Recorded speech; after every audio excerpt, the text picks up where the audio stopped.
Bueno, hola a todos. Creo que casi todos me conocen. Hola. Atención, sí. Hola a todos. Mi nombre es Vanessa. Creo que todos me conocen. Soy médica de la unidad de infectología. Y la idea de hoy surgió de Fer de darles una charla o contarles un poco sobre qué se trata la profilaxis preexposición. Entonces aprovechamos para hablar un poco sobre las estrategias de prevención combinada para la transmisión del VIH.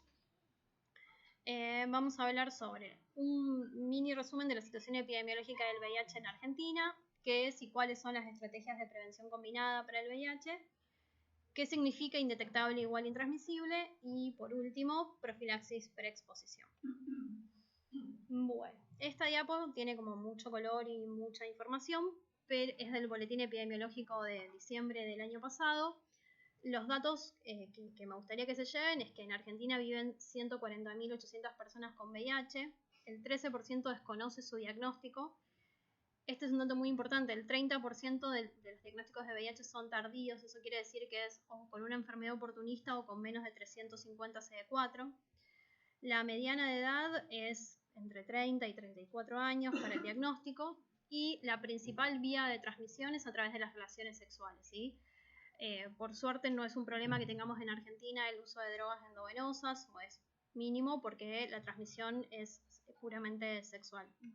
Porcentaje mínimo a través de transmisión vertical. Bien.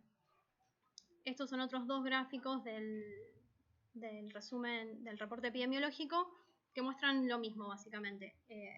El color naranja y verde son otras vías de transmisión que no son la sexual y como ven es mínimo tanto para varones cis, mujeres trans, es mínimo. La principal vía de transmisión es a través de las relaciones sexuales y esto es importante para todo lo que vamos a ver un poco más adelante. Bueno, no les voy a hacer como una línea del tiempo como las de la escuela sobre el VIH, pero me pareció interesante mostrarles estos son reportes de diarios del 81, este es el Morbidity, Mortality Weekly Report del CDC, uno de los primeros reportes de neumonía por neumocistis, este es el artículo del New York Times famoso que siempre aparece, esto tiene también 42 años, el primer caso de transmisión a través de transfusión del VIH, y esto es un artículo ya del 85, era un poquito más acá, pero cómo se hablaba de la infección del VIH, ¿sí? Por suerte pasó mucho tiempo y hoy estamos en otro lugar, estamos en indetectable igual intransmisible. No está disponible acá en Argentina, pero tal vez pronto lo esté, la posibilidad de que los pacientes se hagan un autotest en su casa y puedan saber si tienen VIH o no. Hay mucho foco puesto en terminar con el estigma y la discriminación asociada al VIH. Ya no existen más los cócteles, ni tratamientos subcutáneos, ni múltiples pastillas. Hoy los pacientes pueden recibir un solo comprimido para tratamiento y pueden utilizar los antirretrovirales como profilaxis también. Queda igualmente muchísimo camino por recorrer. ONU-SIDA tenía para el 2020 las metas del 90-90-90. Como las metas de todos nosotros, la pandemia las tiró abajo. El 90-90-90 es que el 90% de las personas viviendo con VIH se diagnostiquen, que el 90% de esas personas esté bajo tratamiento antirretroviral y que el 90% de esas personas esté indetectable. También que haya 500.000 nuevas infecciones por VIH o menos. No se pudo llegar a esas metas, en algunos países sí, pero en muchos otros no. Por eso para el 2030 el nuevo proyecto es 95-95-95, lo mismo, 95% de las personas viviendo con VIH se diagnostican, el 95% estén bajo tratamiento antirretroviral y el 95% indetectable. Ya más adelante van a ver por qué es tan importante lograr la carga viral indetectable. Como ven, para ONU-SIDA es importante el enfoque de acción acelerada porque se están dejando de lado un gran número de personas en muchos países, sobre todo los grupos más marginados. Los recursos no son suficientes o no se distribuyen de manera adecuada. El estigma, la discriminación y la violación de los derechos humanos siguen siendo una realidad, tal vez no en Buenos Aires, en la ciudad autónoma de Buenos Aires, pero sí sigue existiendo. Y el enfoque de acción acelerada es un programa destinado a acelerar el cambio, así como el ritmo de la ejecución y especialización a todos los niveles, a nivel mundial, regional, nacional, provincial y local. Para eso está la prevención combinada, ¿sí? Que es un conjunto de programas comunitarios fundamentados en los derechos y evidencias que promueven la combinación de intervenciones biomédicas, comportamentales y estructurales diseñadas para satisfacer las necesidades de la prevención del VIH en las personas y en comunidades específicas, ¿sí? La meta es disminuir el número de nuevas infecciones mediante actividades que tienen algún impacto sostenido. Están todas interconectadas, ¿sí? Las prevenciones a nivel estructural, a nivel comportamental y biomédico, ninguna de por sí sola funciona. Acá hay un ejemplo de algunas de esas estrategias de prevención, ¿sí? Como les dije, los antirretrovirales como prevención, con preexposición y posexposición, los condones y preservativos, la circuncisión masculina voluntaria, el enfoque en la salud mental de los pacientes, la detección y tratamiento temprano del VIH, la salud materna y perinatal, el tratamiento de todas las ITS, la vacunación, etc. Bueno, como ya les dije, lo que busca la prevención combinada son intervenciones dirigidas a modificar la estructura de los estados e incidir en el comportamiento de los individuos, además de aquellas puramente biomédicas, que son las que estamos más acostumbrados y las que realizamos más naturalmente. Los mayores resultados se obtienen cuando las acciones de prevención se combinan entre los tres tipos, las estructurales, comportamentales y biomédicas, ¿sí? Las intervenciones estructurales son las que promueven un ambiente propicio para la prevención y están destinadas a generar cambios en el entorno para eliminar las barreras para la prestación y el acceso a los servicios, el otorgamiento de insumos y estrategias de comunicación. En general son los estados o las organizaciones gubernamentales las que participan de estas intervenciones o las que tienen que llevarlas a cabo. ¿Sí? Son intervenciones de incidencia en leyes y políticas públicas, intervenciones orientadas al desarrollo comunitario y creación de capital social, para el empoderamiento de las poblaciones, y intervenciones que buscan el fortalecimiento y mejoramiento de la calidad de los servicios de salud, que trasciendan el enfoque curativo y que logren incorporar acciones de prevención. La verdad que en este aspecto, yo pienso personalmente que se benefician mucho más los pacientes que se atienden a nivel estatal que los que se atienden en el sistema privado y de obras sociales. Nosotros no tenemos un sistema de atención primaria, no tenemos lo que eran antes las unidades sanitarias, que sí están en el sistema público, entonces más allá de que el paciente puede venir acá a la guardia a recibir profilaxis post-exposición, por ejemplo, tiene que llegar al infectólogo para hablar sobre una ITS, para tratar la ITS, para recibir PrEP, y eso hace que tenga muchas barreras en el medio. Bueno, respecto al punto de las leyes, esta es la ley que se sancionó el año pasado. Es una ley que se promovió en parte de muchas organizaciones sociales y que tiene muchos cambios. No los voy a agobiar contándoles todo, no era la idea. Pero en el artículo 3 habla del acceso universal y gratuito a la salud, ¿sí? Los agentes del servicio público, obras sociales y entidades marcadas en distintas leyes, la medicina prepaga, todos los efectores de salud, básicamente, están obligados a brindar asistencia integral, universal y gratuita a las personas expuestas y o afectadas por VIH.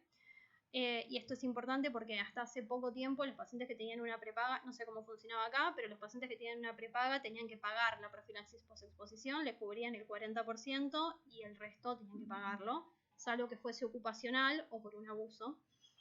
Y esta ley garantiza que tengan que cubrirles el 100%, lo mismo para la profilaxis preexposición. Y bueno, y también habla sobre el otorgamiento de todas las estrategias de prevención combinada. Y bueno, por último, para que estas intervenciones deban generar políticas públicas para que el VIH y su prevención dejen de ser, como les decía, un tema exclusivo de unidades hospitalarias o de alta especialidad. Que sean parte de las capacidades y habilidades del personal de salud del primer contacto, logrando que este personal comprenda temas de género, sexualidad, estigma, uso de sustancias, discriminación, para prevenir el VIH. Después, las intervenciones comportamentales que promueven el comportamiento saludable del individuo y en la comunidad, se basan en la información, la educación y la comunicación y pretenden elevar el nivel de conocimiento. Es posible modelar las actitudes y orientar a la población en riesgo y más vulnerable para que pueda tomar mejores decisiones.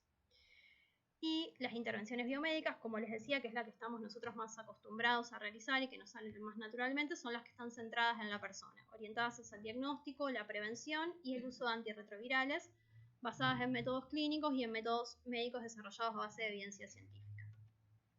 Respecto del diagnóstico, en un paciente con resultado positivo, obviamente vincularlo lo más rápido posible al servicio de salud y la meta es que tenga la carga viral indetectable, ¿sí? La idea a nivel mundial es test and treat, diagnóstico y tratamiento. Acá estamos tratando de llevar un registro ahora, demora más o menos un mes el inicio de tratamiento de antirretrovirales desde que los pacientes tienen el diagnóstico. y no debería ser así. Y la OMS, que es laxa, sugiere 7 días. Sí. Así que, y eso cuando tienen la carga viral, cuando vienen con la carga viral los CD4, si no, hay que sumarles. En el paciente con test negativo no se termina ahí, también hay que vincularlo con los servicios de salud para valorar sus necesidades de prevención y para consejería. Siempre diagnosticar y tratar otras ITS para prevenir la transmisión del VIH y siempre ofrecer la prueba del VIH a personas que consultan por otras ITS o a personas que consultan por lo que sea, para el examen de salud periódico, los prequirúrgicos acá, de cirugía, de trauma, se hacen el test de VIH. Respecto de la prevención, importante que haya insumos destinados para reducir la transmisión sexual, condones femeninos, masculinos, lubricantes, insumos destinados a disminuir la transmisión asociada al abuso de sustancias, como les dije, eso por suerte no es un problema que tengamos ahora acá, equipos de inyección y otros insumos. Y obviamente esto tiene que estar vinculado a acciones estructurales, por eso les decía que todo se interconectaba, ¿sí? Porque deben encargarse de que haya abastecimiento, de que si esto va a estar solo en un centro de salud 4 horas a la mañana, no sirve. Y esta distribución de insumos está orientada tanto a personas que viven con VIH como a personas negativas que están en alto riesgo de transmisión del VIH o de adquirir el VIH. Y por último, y ya entrando en los otros temas que son un poco más divertidos, porque esto es un medio tedioso, ya lo sé, es dentro de las intervenciones biomédicas el tratamiento antirretroviral. Tenemos 2 puntos, el tratamiento como prevención, ¿sí? Como prevención de la transmisión sexual, con el concepto indetectable igual intransmisible y a través de la transmisión perinatal. Y los antirretrovirales como profilaxis con la preexposición y posexposición. No sé si conocían, escucharon, vieron el concepto indetectable igual intransmisible. No es algo nuevo, ¿sí? Está desde 2016.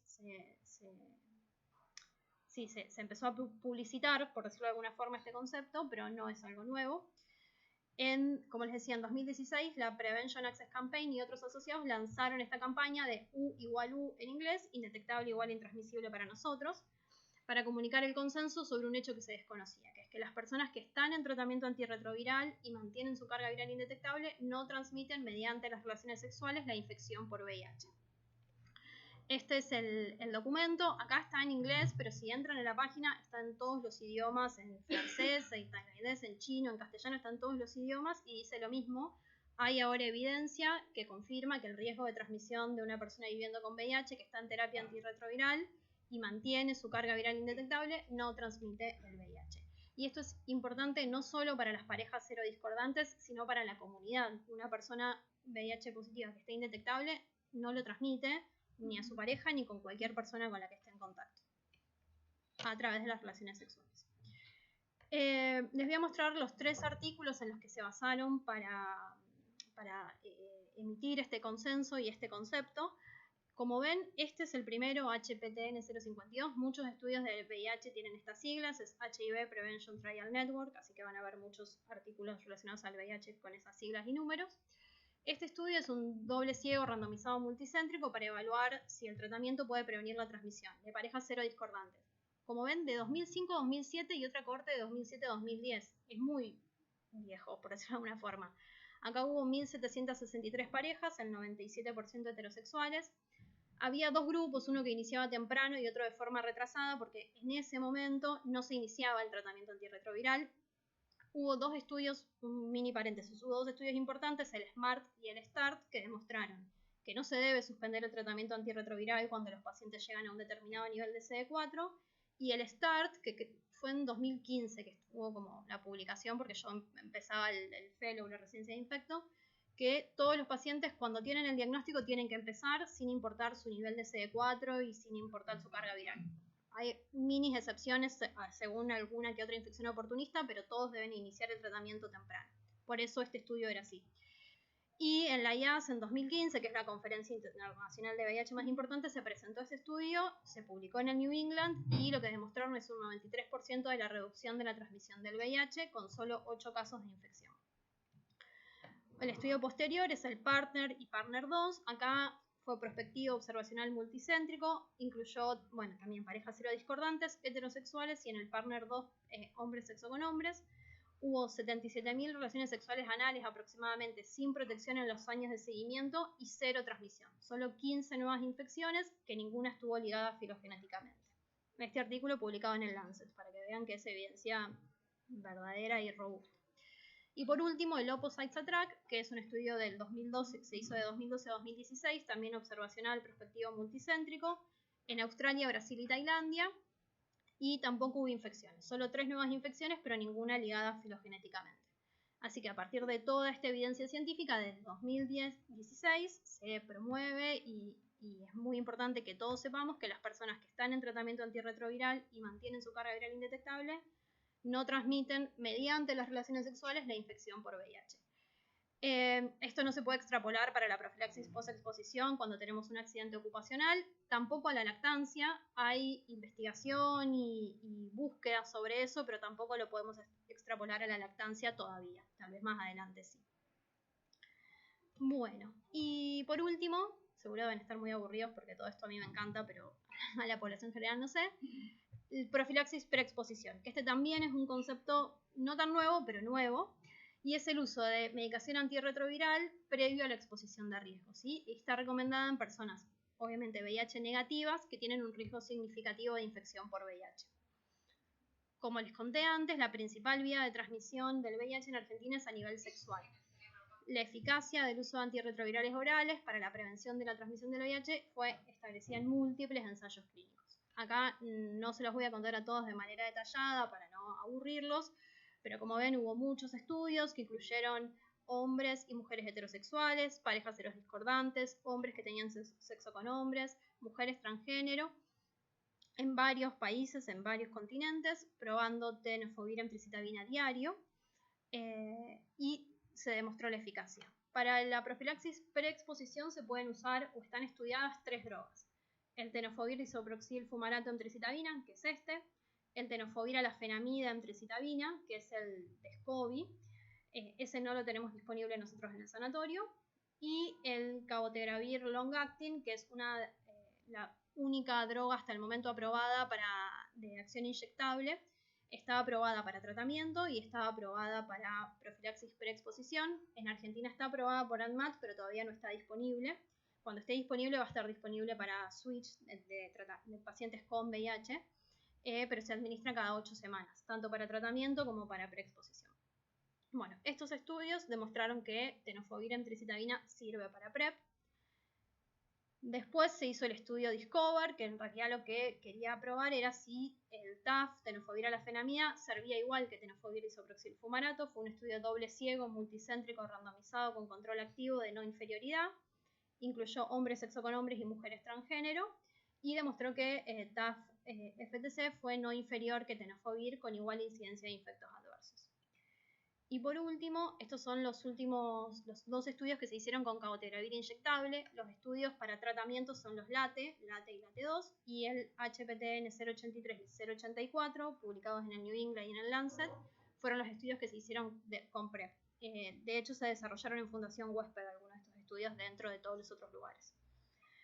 Son estudios doble ciego, randomizado de no inferioridad y doble simulación, porque como una droga es inyectable y la otra es vía oral, ambos recibían, o sea, un grupo recibía placebo intramuscular y otro grupo recibía droga, y otro grupo recibía vía oral placebo y otro grupo recibía droga. Uno fue en hombres sexo con hombres y mujeres transgénero, y otro fue en mujeres cisgénero. Recibían cabotegravir intramuscular cada 8 semanas versus el tenofovir diario, y el endpoint primario fue la infección por VIH.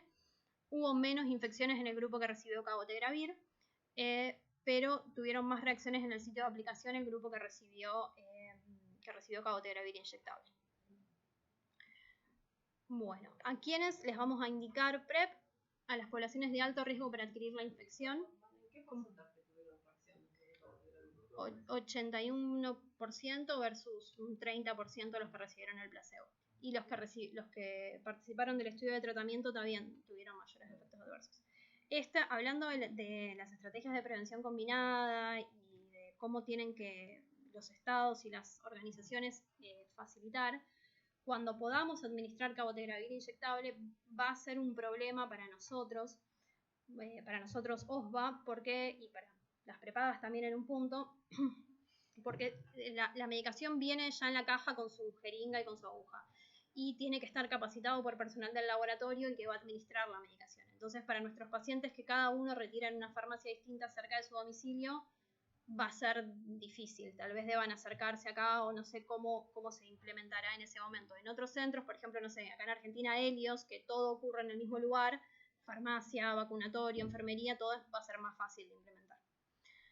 Bueno, primero y muy importante, descartar que esa persona tenga VIH, descartar que no esté en el periodo, que no necesite profilaxis post-exposición. Se debe hacer un laboratorio con un hemograma, hepatograma y sobre todo creatinina para evaluar el clearance, ¿sí? Para recibir TDF tienen que tener más de 60 de clearance y para el TAF más de 30. Y es muy importante explicarle al paciente, aunque esto sea tonto, que esto va a funcionar mientras él lo tome, ¿sí? Debe tomarse, ahora les voy a contar un poco las formas, o a demanda o todos los días, pero obviamente sirve si él es adherente y toma la medicación. ¿Cómo establecer el riesgo de forma individual? Para resumirlo un poco, al menos un episodio de sexo anal o vaginal sin preservativo en los últimos 6 meses, con una pareja que no sepa el estado de infección por VIH o que no esté en tratamiento. Un episodio de ITS en los últimos 6 meses, que consulte en reiteradas oportunidades por posexposición. Trabajador sexual. Uso de metanfetaminas o drogas de síntesis en los últimos 6 meses, lo que se conoce como chemsex también. Y parejas serodiscordantes que no estén en tratamiento antirretroviral. Como les dije, hay dos formas de recibirlo, el esquema diario y el esquema demanda. Para el esquema diario es un comprimido por día de tenofovir emtricitabina, debe empezarlo 7 días antes de la exposición y cuando lo vaya a suspender tiene que tomarlo 7 días más posterior a la última exposición. Tenofovir emtricitabina y tenofovir lamivudina son intercambiables, si bien acá en el sanatorio solo tenemos tenofovir emtricitabina, pero serían intercambiables.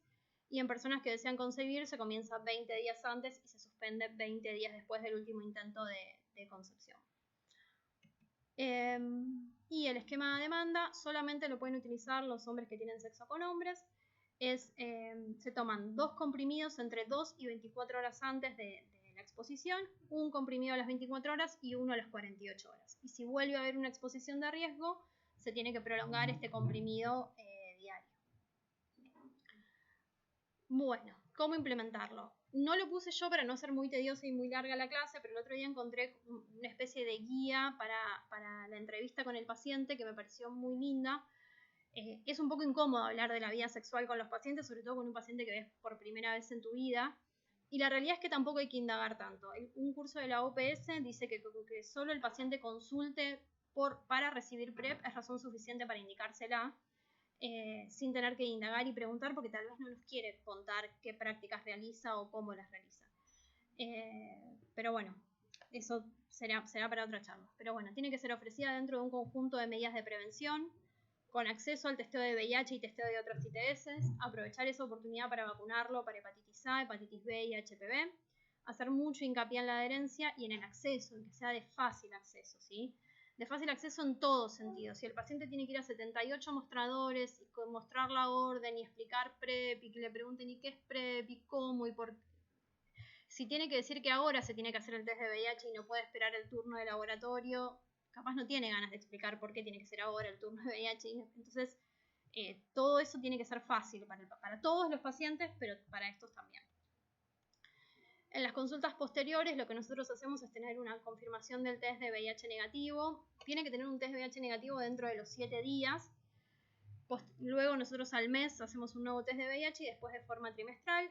Primero le damos medicación para un mes o para 3 meses según el paciente y cada 3 meses retiran medicación. Acá retiran todos los meses, pero les autorizamos para 3 meses. Los vemos cada 3 meses, evaluamos la adherencia, la motivación, los vamos vacunando. Y bueno, si corresponde hacemos el test de embarazo. ¿Cuándo se suspende? Se suspende si fracasó la profilaxis preexposición y se confirma la infección por VIH, por deseo del paciente o por disminución significativa y persistente del riesgo de adquirir VIH, ¿sí? Si hay efectos adversos, si el clearance es menos de 60, por ejemplo. Y una vez que lo suspendemos, al mes tenemos que realizar una prueba de VIH. Bueno, eso es todo. Para terminar, no sabía bien qué poner, si poner una foto de un paisaje, de un viaje, lo que sea, así que me gustó esta diapo de Fundación Huésped. Perdón, el anterior que sí. decía suspensión, en el primer fracaso pre con confirmación de infección por VIH. Sí. Eso en caso de que en el control primario te haya dado positivo, ¿no? Porque o en alguno de los controles de seguimiento. Pero con adherencia estricta no hay ningún paciente hasta ahora que haya No. contraído. Por eso. No. Pero por eso hice mucho hincapié en la adherencia. Sí. Igual vos viste que con el tema HIV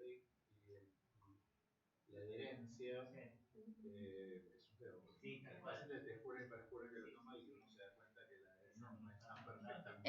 Bueno, por eso depende del paciente. Nosotros tenemos 10 pacientes en PrEP ahora y en Argentina hay más o menos 2.700. Hasta marzo había programas pilotos en hospitales de municipalidad, en Fundación Nexo, en Huésped y en un lugar en Tucumán y en uno en Mar del Plata. No había más lugares. En Brasil, por ejemplo, había PrEP disponible en muchos lugares, pero acá no.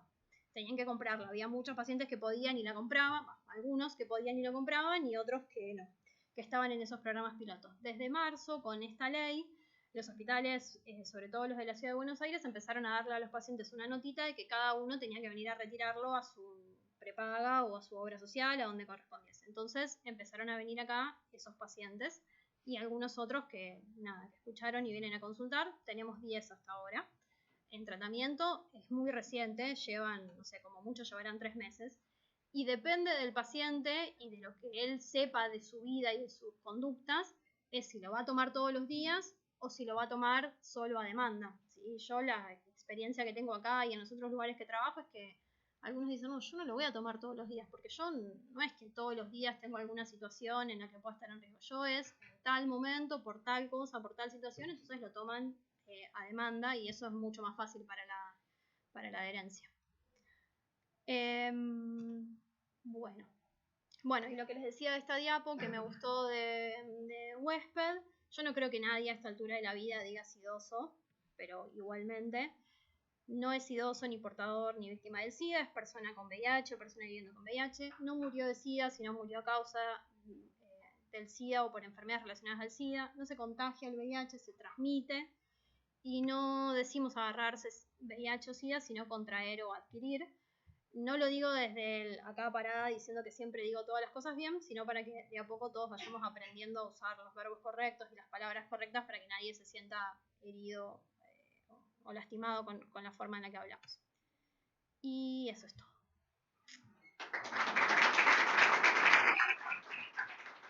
No sé si tienen alguna pregunta o algo. Si no, ya son libres. Bueno. Eso es todo.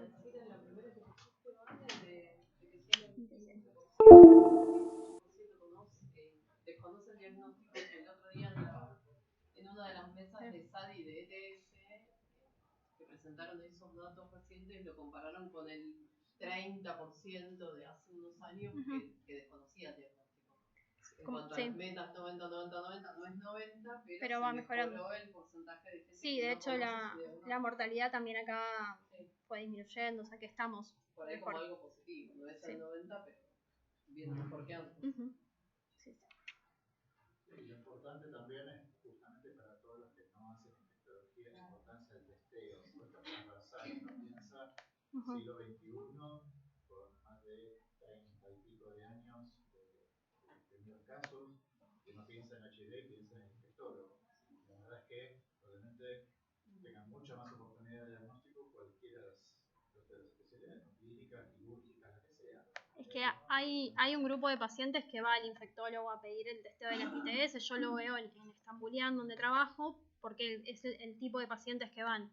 Pero tal vez acá son pocos los pacientes que vienen a pedir el testeo. Entonces necesitamos sí o sí ayuda del médico clínico, del odontólogo, de las ginecólogas. Por eso. Cuando hacen el examen de salud no importa si tiene 70 años o si tiene 20.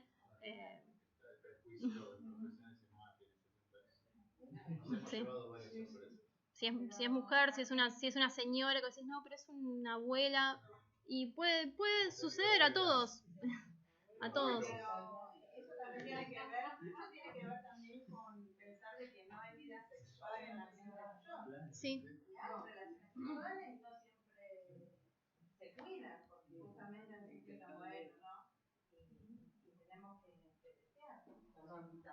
pide siempre el testeo en las consultas, se lo pide activamente, porque ese podría ser un candidato, porque no sabe la existencia de la PrEP, detectarlo, indagar si dar espacio, a ver si tiene situaciones de riesgo y en ese caso derivar a consultorio de infectología para evaluar si candidato PrEP. Sí. Que son los que vienen a hacerse ETS, porque Claro, doctora, el que lo pide todo el tiempo y tiene situaciones de riesgo seguidas. sería un candidato.